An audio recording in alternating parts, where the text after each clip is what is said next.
शिवम एक नवोदित यूट्यूबर था जो डरावनी कहानियों और असली घटनाओं पर वीडियो बनाता था।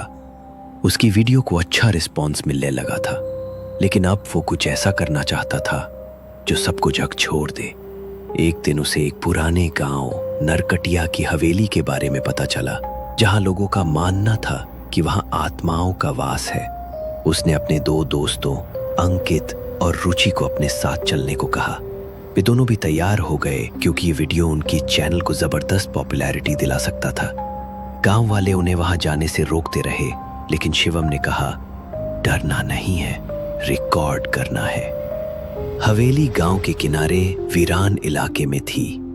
2 मंजिला इमारत, खिड़कियां टूटी हुई, दीवारों पर काई जमी थी और हर ओर अजीब सी सन्नाटा।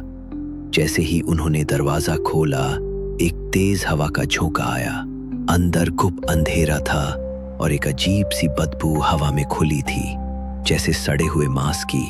वे कैमरा ऑन करके अंदर दाखिल हुए। पहली मंजिल के कमरों में कुछ खास नहीं था, बस धूल और पुरानी टूटी फर्नीचर। लेकिन जैसे ही वे ऊपर गए, रुचि को अचानक किसी ने पीछे से बाल खींचे।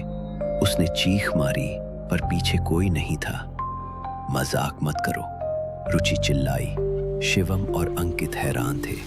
फिर कैमरे की स्क्रीन पर कुछ अजीब दिखा, एक छाया जो दीवार के पीछे से झांक रही थी।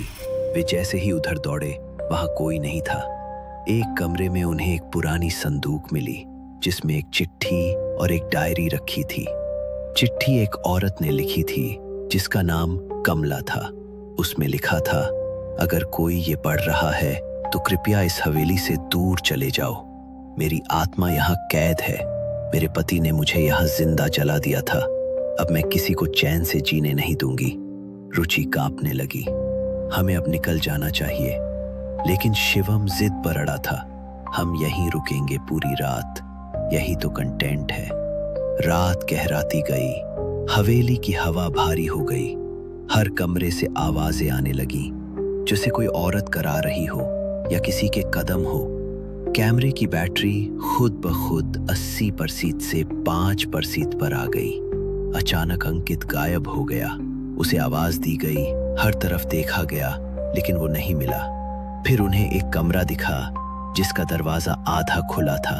वहां अंदर उन्हें अंकित उल्टा लटका मिला। होश में था, पर बोल नहीं पा रहा था। दीवारों पर खून से लिखा था, मैं लौट आई हूं।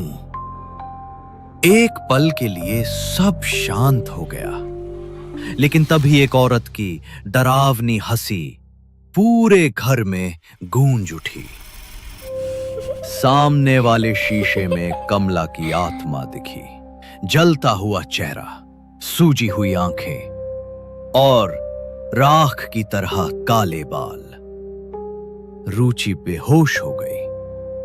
शिवम ने जैसे तैसे उसे उठाया और भागने की कोशिश की, लेकिन दरवाजा बंद हो गया, जैसे किसी ने बाहर से ताला लगा दिया हो।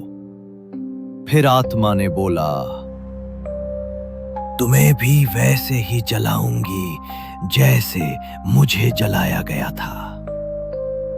शिवम ने दरवाजा तोड़ने की कोशिश की, पर कोई असर नहीं हुआ। डायरी के आखिरी पन्नों में लिखा था कि कमला की आत्मा को मुक्ति तभी मिलेगी जब उसकी राख को गंगा में विसर्जित किया जाए और हवेली में हवन कर दिया जाए। शिवम ने उस कमरे की खोज शुरू की जहां कमला को जलाया गया था।